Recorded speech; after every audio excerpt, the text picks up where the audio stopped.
ഒരു ചാനലിൽ ഒരു വീഡിയോ ഞാൻ കാണുകയുണ്ടായി. അതിനകത്ത് പറയുന്നത് ഇപ്രകാരമാണ്: പ്രവാചകൻ മുഹമ്മദ് നബി സല്ലല്ലാഹു അലൈഹി വസല്ലത്തിൻ്റെ അതേ റൂഹ് തന്നെയാണ് ഇമാം മഹദിയിലുമുള്ള അതേ റൂഹ് എന്ന്. എന്തുകൊണ്ടാണ് ഇവർക്കിങ്ങനെ പറയാൻ സാധിച്ചത്? ആരാണ് ഇങ്ങനെ പറഞ്ഞത്? അവർ എന്ത് ആശയമാണ് മുന്നോട്ട് വയ്ക്കുന്നത്? എന്തൊക്കെയാണ് അവരുടെ ആദർശങ്ങൾ എന്നതിനെക്കുറിച്ച് ഒരു അന്വേഷണം ആരംഭിക്കണമെന്ന് എനിക്ക് തോന്നി. അങ്ങനെയാണ് ഈ വീഡിയോ ഇടാൻ കാരണമാകുന്നത്. നാം എല്ലാവരും പഠിച്ചിട്ടുണ്ട്, ലോകാവസാന സമയമാകുമ്പോൾ ഇമാം മഹദി വരുമെന്നും അതിനുശേഷം പ്രവാചകനായിട്ടുള്ള ഈസ നബി അലൈഹി സ്വലാത്തു വസ്സലാം ഭൂമിയിലേക്ക് വരുമെന്നും ഒക്കെ പഠിച്ചിട്ടുണ്ട്. എന്നാൽ ഈ വരുന്ന ഇമാം മഹദി പ്രവാചകൻ മുഹമ്മദ് നബിയുടെ പുനർജന്മമാണെന്ന് പറയുന്ന ഈ ഒരു ആദർശത്തെ, ഈ ഒരു ആശയത്തെ നമുക്കൊന്ന് മനസ്സിലാക്കാൻ ശ്രമിക്കാം. എന്താണ്, എന്തുകൊണ്ടാണ് ഇവർ ഇങ്ങനെയൊക്കെ പറയുന്നത്? ഇവർ ആരാണ് എന്ന് നമുക്ക് നോക്കാം. അവർക്ക് വലിയ യൂട്യൂബ് ചാനലുകളും സോഷ്യൽ മീഡിയയിലെല്ലാം ധാരാളം വീഡിയോകളെല്ലാം അവർ അപ്ലോഡ് ചെയ്യുന്നുണ്ട്. ജനങ്ങളെ അവരിലേക്ക് അവർ എപ്രകാരമാണ് കൊണ്ടുപോകുന്നത് എന്നും നമുക്ക് നോക്കാം. സത്യമേത് അല്ലെങ്കിൽ മിഥ്യ ഏതെന്ന് അറിയാതെ ജനങ്ങൾ എപ്രകാരമാണ് ഇങ്ങനെയുള്ള കുഴികളിൽ ചെന്ന് വീഴുന്നത്, അതിനുവേണ്ടി അവർ ഉപയോഗിക്കുന്ന മനഃശാസ്ത്രപരമായിട്ടുള്ള കാര്യങ്ങൾ എന്തൊക്കെയാണ്, ഇതിനെക്കുറിച്ചെല്ലാം വിശദമായിട്ടുള്ള ഒരു വീഡിയോ തന്നെയാണ്. നമുക്ക് വീഡിയോയിലേക്ക് കിടക്കാം. വിശുദ്ധ ഖുർആനിലെ സൂറത്തുൽ ദുഹ 93-ാം അധ്യായത്തിലെ 4-ാം വചനമാണ് നമുക്ക് നോക്കേണ്ടതുള്ളത്. ഈ വചനത്തിൽ പറയുന്ന കാര്യം ആദ്യ കാലഘട്ടം, വരാനിരിക്കുന്ന കാലഘട്ടം എന്നിവയെക്കുറിച്ച് പ്രധാനമായും 2 വിശദീകരണങ്ങളാണ് പണ്ഡിതന്മാർ നൽകുന്നത്. ഇഹലോകവും പരലോകവും എന്നത്. ആദ്യ കാലഘട്ടം ഇത് ഭൗതിക ലോകത്തെയും, അതായത് ദുനിയാവിനെയും സൂചിപ്പിക്കുന്നുണ്ട്. വരാനിരിക്കുന്ന കാലഘട്ടം എന്നത് മരണാനന്തരമുള്ള ജീവിതത്തെക്കുറിച്ചും അല്ലെങ്കിൽ ആഗ്രഹത്തെക്കുറിച്ചും അള്ളാഹു നൽകാനിരിക്കുന്ന സ്വർഗീയ അനുഗ്രഹങ്ങളെക്കുറിച്ചുമാണ് സൂചിപ്പിക്കുന്നത്. എന്നാൽ അവരുടെ ആദർശപ്രകാരം അവർ പറയുന്നത് വരാനിരിക്കുന്ന കാലഘട്ടം എന്നതുകൊണ്ട് ഉദ്ദേശിക്കുന്നത് പ്രവാചകൻ ഇമാം മഹദിയായിട്ട് അവതരിക്കുമ്പോഴുള്ള കാലഘട്ടത്തെക്കുറിച്ചാണ് വരാനിരിക്കുന്ന കാലഘട്ടം എന്ന് ഇവിടെ ഉദ്ദേശിക്കുന്നത് എന്ന് ദുർവ്യാഖ്യാനങ്ങൾ നടത്തുന്നുണ്ട്. നമുക്ക് വിശദമായി തന്നെ പഠിക്കേണ്ടതായിട്ടുണ്ട്. ഇത്തരത്തിലുള്ള ദുർവ്യാഖ്യാനങ്ങൾ, പച്ചയായ ദുർവ്യാഖ്യാനങ്ങൾ മനുഷ്യരിലേക്ക് എങ്ങനെയാണ് എത്തിക്കുന്നത് എന്ന് നമ്മൾ വ്യക്തമായി നോക്കേണ്ടതുണ്ട്. ഇതെല്ലാം അറിഞ്ഞില്ല എങ്കിൽ വലിയ അപകടത്തിലേക്കാണ് നാം ഓരോരുത്തരും ചെന്നെത്തിപ്പെടുന്നത് എന്നുള്ള സത്യത്തെ മനസ്സിലാക്കിക്കൊണ്ട് സത്യം എന്താണോ അതിനെ നിങ്ങളിലേക്ക് എത്തിക്കാൻ ഞാൻ ഒന്ന് ശ്രമിക്കുകയാണ്. ആദ്യം തന്നെ അവരുടെ ഗ്രൂപ്പിൻ്റെ പേര് അൾട്രാ മിഷൻ എന്നാണ്. കേരളത്തിൽ അടുത്ത കാലത്തായി ഏറെ ചർച്ച ചെയ്യപ്പെട്ട ഒരു ആത്മീയ വിശ്വാസ ഗ്രൂപ്പാണിത്. ഇതിൻ്റെ ഉത്ഭവം, വിശ്വാസങ്ങൾ, രീതികൾ എന്നിവയൊക്കെ നമുക്ക് നോക്കേണ്ടതായിട്ടുണ്ട്. ഈ ഗ്രൂപ്പിൻ്റെ സ്ഥാപകൻ അബ്ദുൾ റഷീദ് അൾട്രാ എന്ന വ്യക്തിയാണ്. ഇദ്ദേഹത്തിൻ്റെ പേരിൽ ചുരുക്കരൂപത്തിൽ നിന്നാണ് അൾട്രാ എന്ന പേര് വന്നതെന്ന് കരുതപ്പെടുന്നു. ഇസ്ലാം മതവിശ്വാസത്തിൻ്റെ പശ്ചാത്തലത്തിൽ നിന്നാണ് ഇത് ആരംഭിച്ചതെങ്കിലും പരമ്പരാഗത ഇസ്ലാമിക പണ്ഡിതന്മാരും സംഘടനകളും ഈ ഗ്രൂപ്പിനെ തള്ളിക്കളഞ്ഞിട്ടുണ്ട്. ഇവർക്ക് ഔദ്യോഗികമായിട്ടുള്ള മത സംഘടനകളുമായി യാതൊരു ബന്ധവുമില്ല. പ്രധാന വിശ്വാസങ്ങൾ നമ്മൾ നോക്കുകയാണെന്നുണ്ടെങ്കിൽ അൾട്രാ മിഷൻ്റെ വിശ്വാസങ്ങൾ മുഖ്യധാര മതവിശ്വാസങ്ങളിൽ നിന്ന് തികച്ചും വ്യത്യസ്തമാണ്. അവ പ്രധാനമായും താഴെ പറയുന്ന രീതിയിലാണ്. 1. ആത്മീയമായ ചികിത്സ. ശാരീരികവും മാനസികവുമായ എല്ലാ രോഗങ്ങൾക്കും ആത്മീയമായ വഴിയിലൂടെ പരിഹാരം കാണാൻ കഴിയുമെന്ന് ഇവർ വിശ്വസിക്കുന്നുണ്ട്. ഗ്രൂപ്പിൻ്റെ നേതാവിന് പ്രത്യേകമായ ദൈവിക വെളിപാടുകൾ ലഭിക്കുന്നുണ്ടെന്നും രോഗങ്ങളെ മാറ്റാനുള്ള അത്ഭുത ശക്തിയുണ്ടെന്നും അനുയായികൾ വിശ്വസിക്കുന്നു. ലോകാവസാനത്തെക്കുറിച്ചും ആത്മീയമായ ഉണർവിനെക്കുറിച്ചും ഇവർക്ക് പ്രത്യേകമായ സിദ്ധാന്തങ്ങളുണ്ട്. എല്ലാ മതങ്ങളിലെയും സാരങ്ങൾ ഉൾക്കൊള്ളുന്നു എന്ന് അവകാശപ്പെടുമ്പോഴും ഇവരുടെ രീതികൾ ഒരു കൾട്ട് സ്വഭാവമുള്ളതാണെന്ന് വിമർശകർ ചൂണ്ടിക്കാണിക്കുന്നുണ്ട്. യൂട്യൂബ്, വാട്സപ്പ് ഗ്രൂപ്പുകൾ വഴിയാണ് ഇവർ പ്രധാനമായും തങ്ങളുടെ ആശയങ്ങൾ പ്രചരിപ്പിക്കുന്നത്. വീട്ടിനുള്ളിൽ ഇരുന്നുള്ള പ്രാർത്ഥനകൾക്കും ക്ലാസുകൾക്കും ഇവർ പ്രാധാന്യം നൽകുന്നുണ്ട്. പലപ്പോഴും ഇവരുടെ പ്രവർത്തനങ്ങൾ അതീവ രഹസ്യമായിട്ടാണ് നടക്കുന്നത്. ഗ്രൂപ്പിൽ അംഗങ്ങളായവർ പുറത്തുള്ളവരോട് കാര്യങ്ങൾ പങ്കുവെക്കുന്നതിൽ നിയന്ത്രണങ്ങൾ ഉള്ളതായിട്ട് പറയപ്പെടുന്നുണ്ട്. മാനസിക പ്രയാസം അനുഭവിക്കുന്നവരെയും കുടുംബ പ്രശ്നങ്ങൾ ഉള്ളവരെയുമാണ് ഇവർ പ്രധാനമായിട്ടും ലക്ഷ്യം വയ്ക്കുന്നത്. ഈ ഗ്രൂപ്പ് വ്യാപകമായ വിമർശനങ്ങൾ നേരിടുന്നുണ്ട്. ഈ ഗ്രൂപ്പിൽ ചേർന്നവർ സ്വന്തം കുടുംബത്തിൽ നിന്നും സമൂഹത്തിൽ നിന്നും ഒറ്റപ്പെടുന്നുവെന്നും ബന്ധങ്ങൾ വേർപ്പെടുത്തുന്നുവെന്നും പരാതികളുണ്ട്. ഇസ്ലാം മതത്തിൻ്റെ അടിസ്ഥാന പ്രമാണങ്ങളെ ഇവർ തെറ്റായി വ്യാഖ്യാനിക്കുന്നുവെന്ന് ചൂണ്ടിക്കാട്ടി സുന്നി, മുജാഹിദ് തുടങ്ങിയ എല്ലാ പ്രമുഖ മുസ്ലിം സംഘടനകളും ഇവരെ ബഹിഷ്കരിച്ചിട്ടുണ്ട്. ശാസ്ത്രീയമായ ചികിത്സകൾക്ക് പകരം മന്ത്രവാദപരമായ രീതികൾ പ്രോത്സാഹിപ്പിക്കുന്നു എന്ന ആരോപണവും ഇവർക്കെതിരെ ഉണ്ട്.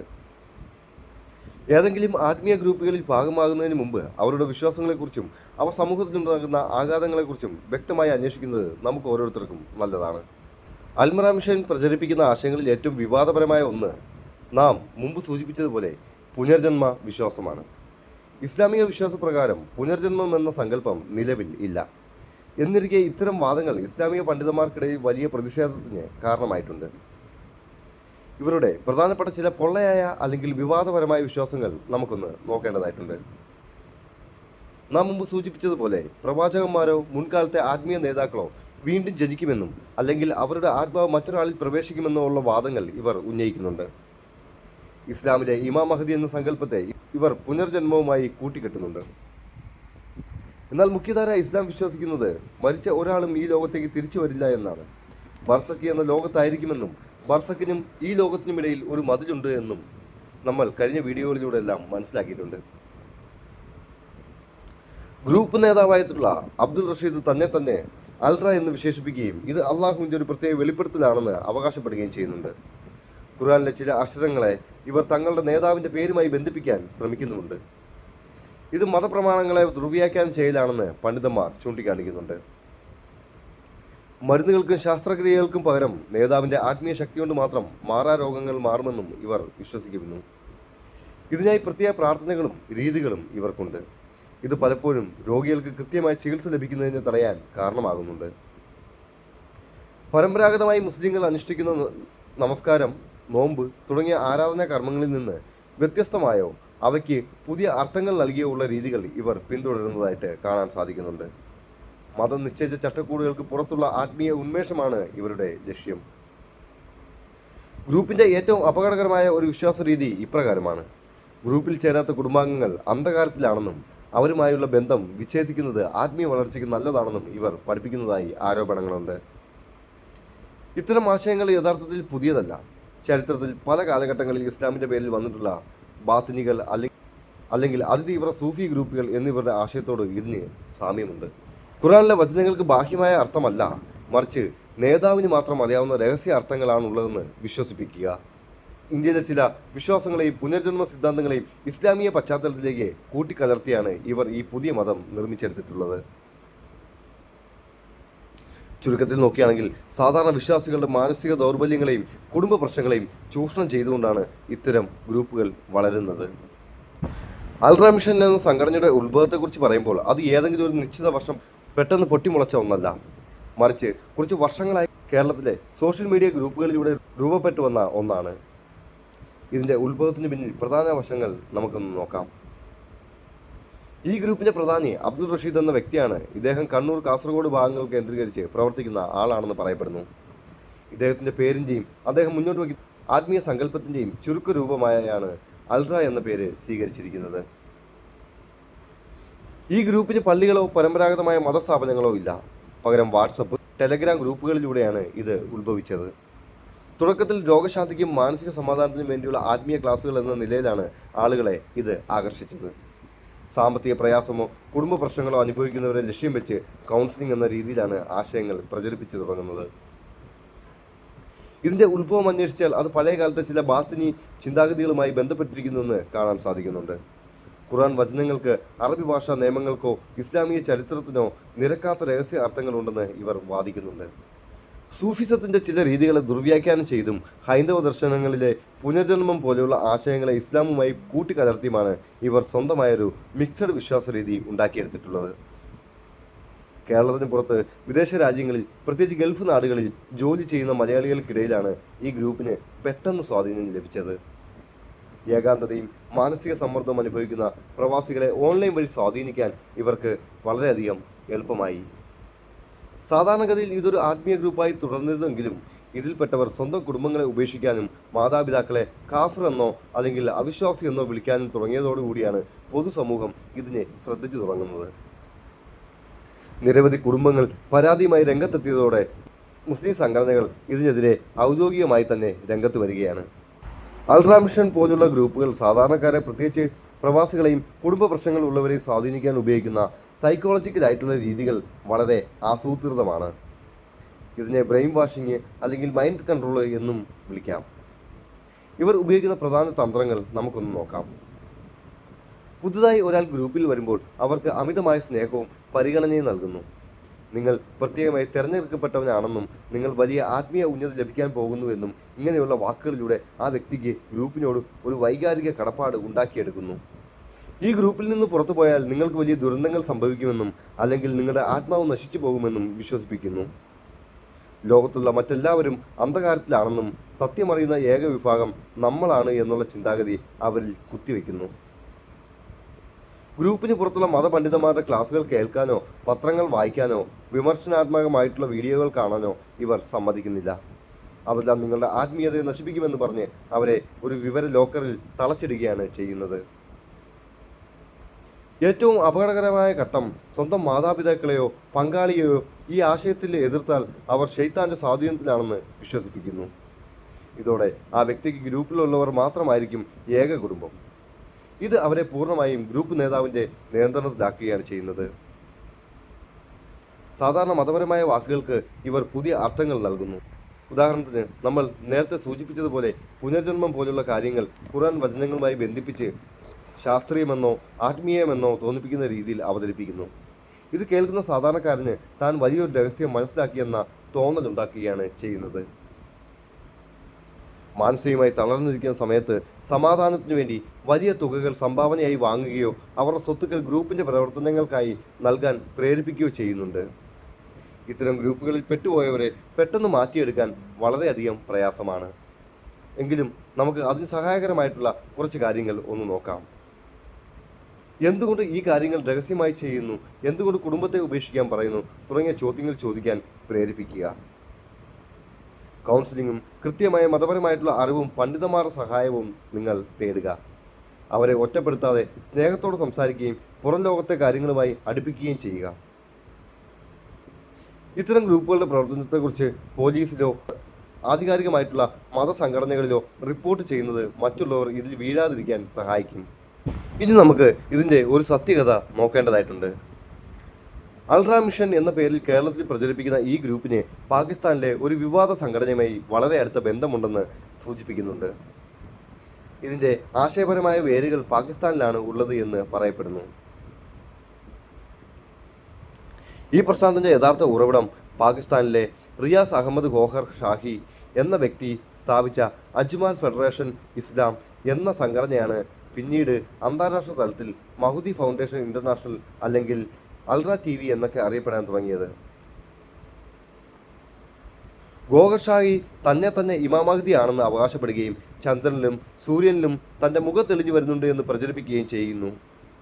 ഈ വാദങ്ങൾ ഇസ്ലാമിക വിരുദ്ധമാണെന്ന് കണ്ട് പാകിസ്ഥാൻ സർക്കാർ ഈ സംഘടനയെ നിരോധിക്കുകയും ഇയാൾക്കെതിരെ കേസെടുക്കുകയും ചെയ്തു. തുടർന്ന് ഇയാൾ UK കടന്നു കളയുന്നു. ഇയാൾ മരിച്ചുവെന്ന് പറയപ്പെടുന്നുണ്ടെങ്കിലും അനുയായികൾ വിശ്വസിക്കുന്നത് ഇദ്ദേഹം അപ്രത്യക്ഷനായതാണെന്നും ഉടനെ മടങ്ങി വരുമെന്നുമാണ്. നമ്മൾ നേരത്തെ പറഞ്ഞ പുനർജന്മം അല്ലെങ്കിൽ തിരിച്ചുവരവ് വിശ്വാസം ഇവിടെ നിന്നാണ് ഉത്ഭവിക്കുന്നത്. കേരളത്തിൽ പ്രവർത്തിക്കുന്ന ഗ്രൂപ്പ് ഈ പാകിസ്ഥാനി പ്രസ്ഥാനത്തിന്റെ ഒരു മലയാളി പതിപ്പാണെന്ന് തന്നെ നമുക്ക് പറയാം. പാകിസ്ഥാനിലെ ഗ്രൂപ്പിന്റെ പ്രധാന പ്രചാരണ ചാനലായിട്ടുള്ള അൾട്രാ TV എന്നതിൽ നിന്നാണ് അൾട്രാ എന്ന പേര് വരുന്നത്. ഗോഹർ ഷാഹിയുടെ പുസ്തകങ്ങളിലെ ആശയങ്ങളാണ് ഇവർ മലയാളത്തിൽ പ്രചരിപ്പിക്കുന്നത്. പ്രവാചകന്റെ പുനർജന്മം, ഹൃദയത്തിൽ അള്ളാഹുവിന്റെ പേര് തെളിയുക തുടങ്ങിയ വിചിത്ര വാദങ്ങൾ പാകിസ്ഥാനി ഗ്രൂപ്പിൻ്റെതാണ്. കേരളത്തിലെ ഗ്രൂപ്പിനെ നയിക്കുന്ന വ്യക്തി അബ്ദുൾ റഷീദുകളെ ഈ പാകിസ്ഥാൻ ചിന്താഗതികളെ കേരളത്തിലെ സാഹചര്യത്തിനനുസരിച്ച് മാറ്റിയെടുക്കുകയാണ് ചെയ്തിട്ടുള്ളത്. എന്തുകൊണ്ട് ഇത് അപകടകരമാകുന്നു എന്ന് നമുക്ക് നോക്കാം. ഇത് കേവലം ഒരു ആത്മീയ ഗ്രൂപ്പല്ല, മറിച്ച് അന്താരാഷ്ട്ര തലത്തിൽ തന്നെ കൾട്ടായി മുദ്ര കുത്തപ്പെട്ട ഒരു പ്രസ്ഥാനത്തിൻ്റെ ഭാഗമാണ്.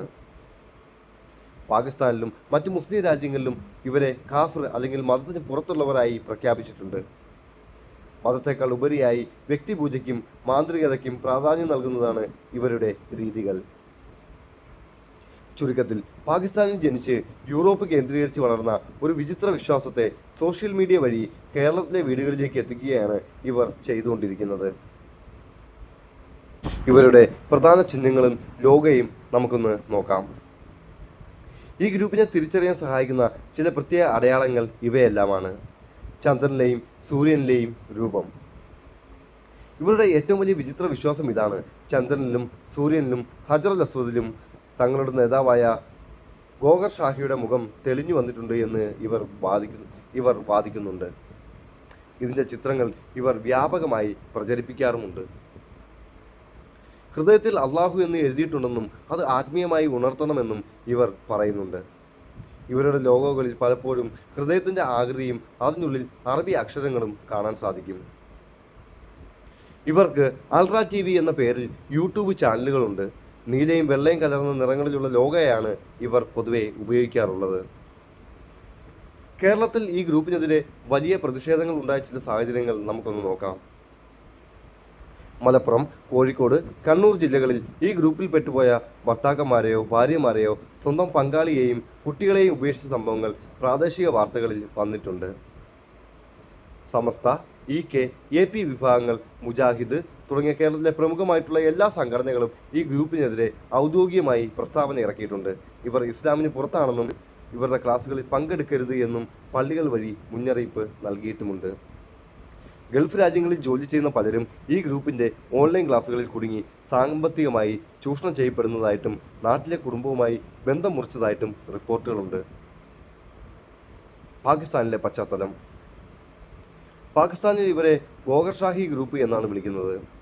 അവിടെ ഇവർക്കെതിരെ മതനിന്ദാ കുറ്റം ചുമത്തിയിട്ടുമുണ്ട്. ഇവരുടെ വെബ്സൈറ്റുകളും പുസ്തകങ്ങളും പല രാജ്യങ്ങളിലും നിരോധിക്കപ്പെട്ടിട്ടുള്ളതാണ്. അതുകൊണ്ട് ഇവർ ഇപ്പോൾ കേരളം പോലുള്ള ഇടങ്ങളിൽ അൾട്രാ മിഷൻ എന്ന പേരിൽ പുതിയ രൂപത്തിൽ പ്രത്യക്ഷപ്പെടുന്നത്. ഈ ഗ്രൂപ്പിൻ്റെ ക്ലാസ്സുകൾ സോഷ്യൽ മീഡിയയിൽ കാണുമ്പോൾ താഴെ പറയുന്ന കാര്യങ്ങൾ ശ്രദ്ധിക്കുക. അവർ പറയുന്ന കാര്യങ്ങൾ ആരോടും പറയരുത് എന്ന് നിർബന്ധം പിടിക്കുന്നുണ്ടോ എന്ന് നോക്കുക. ചന്ദ്രനിൽ മുഖം കാണുക, നബിയുടെ പുനർജന്മം തുടങ്ങിയ കാര്യങ്ങൾ ഇവർ ശാസ്ത്രീയമെന്നോ ആത്മീയമെന്നോ പറഞ്ഞ് വിശ്വസിപ്പിക്കാൻ ശ്രമിക്കും. നമ്മുടെ ഇപ്പോഴത്തെ ജീവിതം ശരിയല്ലെന്നും ഗ്രൂപ്പിൽ വന്നാൽ മാത്രമേ രക്ഷയുള്ളൂ എന്നും ഇവർ നിരന്തരം പറഞ്ഞുകൊണ്ടേയിരിക്കും. ഗോഹർ ഷാഹി ഗ്രൂപ്പിൻ്റെ ഏറ്റവും വിചിത്രവും അടിസ്ഥാനരഹിതവുമായ മറ്റൊരു വാദമാണ് മനുഷ്യന് 7 ആത്മാക്കൾ ഉണ്ടെന്ന സിദ്ധാന്തം. സാധാരണ ഇസ്ലാമിക വിശ്വാസം അനുസരിച്ച് മനുഷ്യന് ഒരു ആത്മാവ് മാത്രമേ ഉള്ളൂ. എന്നാൽ ഇവർ ഈ ആശയത്തെ പാടെ തിരുത്തി എഴുതുന്നു. ഇവരുടെ ഈ 7 ആത്മാവ് വാദത്തിൻ്റെ പിന്നിലെ കാര്യങ്ങൾ നമുക്കൊന്ന് നോക്കേണ്ടതായിട്ടുണ്ട്. ഇവരുടെ സിദ്ധാന്തം അനുസരിച്ച് മനുഷ്യ ശരീരത്തിൽ പ്രധാനപ്പെട്ട 7 ആത്മീയ കേന്ദ്രങ്ങളുണ്ട്. ഇതിനെ അവർ ലതായിഫ് എന്ന് വിളിക്കുന്നു. ഇവ ഓരോന്നും ഓരോ പ്രത്യേക ആത്മാവാണെന്ന് ഇവർ വാദിക്കുന്നു. ഈ 7 ആത്മാക്കളും ഉണർത്തപ്പെട്ടാൽ മാത്രമേ ഒരാൾക്ക് പൂർണ്ണമായ ദൈവിക വെളിപാട് ലഭിക്കൂ എന്ന് ഇവർ വിശ്വസിപ്പിക്കുന്നു. ഓരോ ആത്മാവിനും ഓരോ പേരും, ഉദാഹരണത്തിന് കൽബ്, റൂഹ്, സിർ, ഗഫി, അഖഫ തുടങ്ങിയവ അവർ നൽകിയിട്ടുണ്ട്. ഈ 7 ആത്മാക്കളിൽ ചിലത് മരണശേഷം മറ്റൊരു ശരീരത്തിലേക്ക് പോകുമെന്നും അങ്ങനെയാണ് മഹത്തുക്കളും പ്രവാചകന്മാരും വീണ്ടും ജനിക്കുന്നത് എന്നും ഇവർ ദുർവ്യാഖ്യാനം ചെയ്യുന്നുണ്ട്.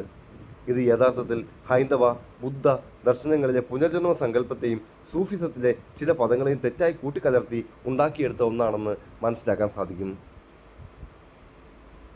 ഇസ്ലാമിലെ അടിസ്ഥാന വിശ്വാസമായിട്ടുള്ള ആഖിറത്ത് അഥവാ പരലോകം, വിചാരണ തുടങ്ങിയവയെ ഇത് നിഷേധിക്കുന്നു. ഒരാൾക്ക് 7 ആത്മാവുണ്ടെങ്കിൽ ഏത് ആത്മാവിനെയാണ് വിചാരണ ചെയ്യുക എന്ന ചോദ്യത്തിന് ഇവരുടെ പക്കൽ ഇന്നും വ്യക്തമായ ഉത്തരമില്ല. ഈ 7 ആത്മാക്കളെ ഉണർത്താൻ വേണ്ടി പ്രത്യേക തരത്തിലുള്ള ശ്വസന രീതികളും നെഞ്ചിൽ അടിച്ചുകൊണ്ടുള്ള പ്രാർത്ഥനകളും ഇവർ നൽകാറുണ്ട്. ഇത് പലപ്പോഴും ആളുകളെ ഒരുതരം മാനസിക വിഭ്രാന്തിയിലേക്കോ ഹിപ്നോട്ടിക് അവസ്ഥയിലേക്കോ എത്തിക്കുന്നു. ഈ 7 ആത്മാക്കളെ നിയന്ത്രിക്കാനും ഉണർത്താനും തങ്ങളുടെ നേതാവ് ഗോഹർ ഷാഹിക്ക് മാത്രമേ കഴിയൂ എന്ന് വിശ്വസിപ്പിക്കുന്നതിലൂടെ അനുയായികളെ പൂർണ്ണമായി അടിമപ്പെടുത്താൻ ഇവർക്ക് സാധിക്കുന്നുണ്ട്.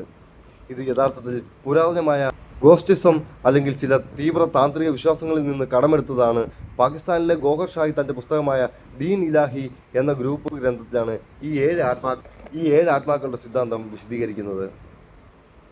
മതത്തെക്കുറിച്ച് കൃത്യമായ അറിവില്ലായ്മ സാധാരണക്കാരെ അല്പം വിചിത്രമായ ശാസ്ത്രീയ അല്ലെങ്കിൽ നിഗൂഢമായ കാര്യങ്ങൾ പറഞ്ഞ് അമ്പരിപ്പിക്കുകയാണ് ഇവരുടെ രീതി. നിങ്ങളുടെ ഉള്ളിൽ 7 ആത്മാക്കളുണ്ടെന്നും അതിനെ ഞങ്ങൾ ഉണർത്തി തരാമെന്നും കേൾക്കുമ്പോൾ കൗതുകം തോന്നി ഗ്രൂപ്പിൽ ചേർന്നവർ പിന്നീട് വലിയ മാനസിക കെണിയിലാണ് അകപ്പെടുന്നത്. ആളുകളെ വശീകരിക്കാൻ വേണ്ടി ഉപയോഗിക്കുന്ന ഏറ്റവും പ്രധാനപ്പെട്ട മറ്റൊരു തന്ത്രമാണ് ഹൃദയമിടിപ്പിൽ അള്ളാഹുവിൻ്റെ പേര് കേൾപ്പിക്കുക എന്നത്. ശാസ്ത്രീയമായ ചില ശാരീരിക അവസ്ഥകളെ ആത്മീയ അത്ഭുതമായി ഇവർ അവതരിപ്പിക്കുന്നത് എങ്ങനെയാണെന്ന് നമുക്ക് നോക്കേണ്ടതായിട്ടുണ്ട്. ഗ്രൂപ്പിൽ ചേരുന്നവരോട് കണ്ണടച്ചിരിക്കാൻ ആവശ്യപ്പെടുകയും ഹൃദയമിടിപ്പിൽ ശ്രദ്ധ കേന്ദ്രീകരിക്കാൻ പറയുകയും ചെയ്യും. അള്ളാഹു എന്ന താളത്തിൽ ഹൃദയം തുടിക്കുന്നുണ്ട് എന്ന് നിരന്തരം മസ്തിഷ്ക പ്രക്ഷാളനം നടത്തുന്നതിലൂടെ ഒരാൾക്ക് തൻ്റെ ഹൃദയമിടിപ്പ് ആ വാക്കായി അനുഭവപ്പെടാൻ തുടങ്ങും. ഉദാഹരണത്തിന്, നമ്മൾ ഏതെങ്കിലും മില്ലിലൊക്കെ മുളക് പൊടിപ്പിക്കാനൊക്കെ ആയിട്ട് പോകാറുണ്ടല്ലോ. അപ്പോൾ ആ മില്ലിൽ കേൾക്കുന്ന ആ ഒരു സൗണ്ട് ഏതെങ്കിലും ഒരു പാട്ടിൻ്റെ ട്യൂണായിട്ട് നമ്മൾ ചിന്തിക്കുകയാണെങ്കിൽ ഒരു പക്ഷേ നമുക്ക് ആ പാട്ടിൻ്റെ മ്യൂസിക് പോലെ ആ സൗണ്ടിനെ നമുക്ക് മാറ്റാൻ സാധിക്കും.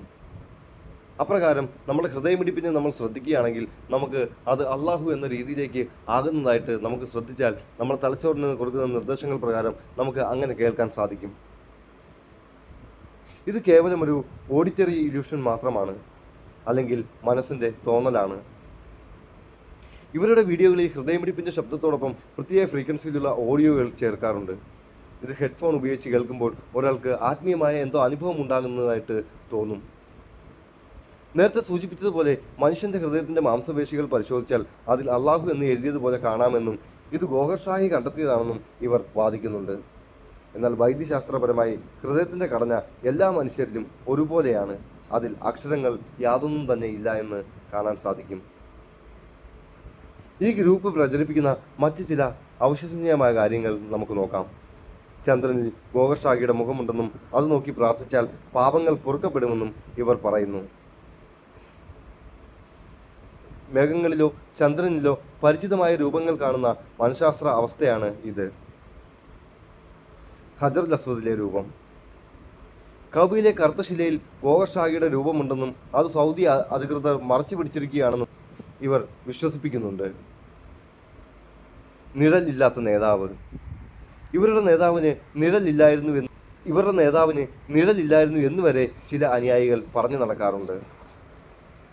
ഈ ഗ്രൂപ്പ് യഥാർത്ഥത്തിൽ ഇസ്ലാം മതത്തെയോ അല്ലെങ്കിൽ ഏതെങ്കിലും ആത്മീയതയോ അല്ല പ്രതിനിധീകരിച്ചിരിക്കുന്നത്, മറിച്ച് വ്യക്തിപൂജ, ഗോഹർ ഷാഹിയെ ദൈവത്തിന് തുല്യമായി പ്രതിഷ്ഠിക്കുക, ശാസ്ത്രീയമായി തെളിയിക്കപ്പെടാത്ത കാര്യങ്ങളെ ആത്മീയമായതായി അവതരിപ്പിക്കുക, കുടുംബങ്ങളെ തമ്മിലടിപ്പിക്കുക.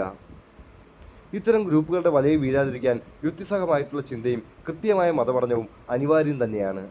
നിങ്ങളിൽ ആരെങ്കിലും ഇത്തരത്തിലുള്ള ഗ്രൂപ്പുകളിലൊക്കെ ചെന്ന് അകപ്പെട്ടിട്ടുണ്ടെങ്കിൽ തീർച്ചയായും നിങ്ങൾക്ക് കമൻറ്റ് ബോക്സിലൂടെ നിങ്ങളുടെ അഭിപ്രായം രേഖപ്പെടുത്താവുന്നതാണ്. തീർച്ചയായും നിങ്ങളോടൊപ്പം സത്യത്തിൻ്റെ വഴിയിൽ ഞങ്ങൾ എല്ലായ്പ്പോഴും ഉണ്ടായിരിക്കുന്നതാണ്. നിങ്ങളുടെ അഭിപ്രായങ്ങളും നിർദ്ദേശങ്ങളും കമൻറ്റായി രേഖപ്പെടുത്തുകയാണെങ്കിൽ ഒരുപക്ഷെ അത് മറ്റൊരു വീഡിയോയ്ക്കുള്ള കാരണമായി മാറിയേക്കാം. വീഡിയോ കണ്ട എല്ലാവർക്കും ഒരിക്കൽ കൂടി നന്ദി.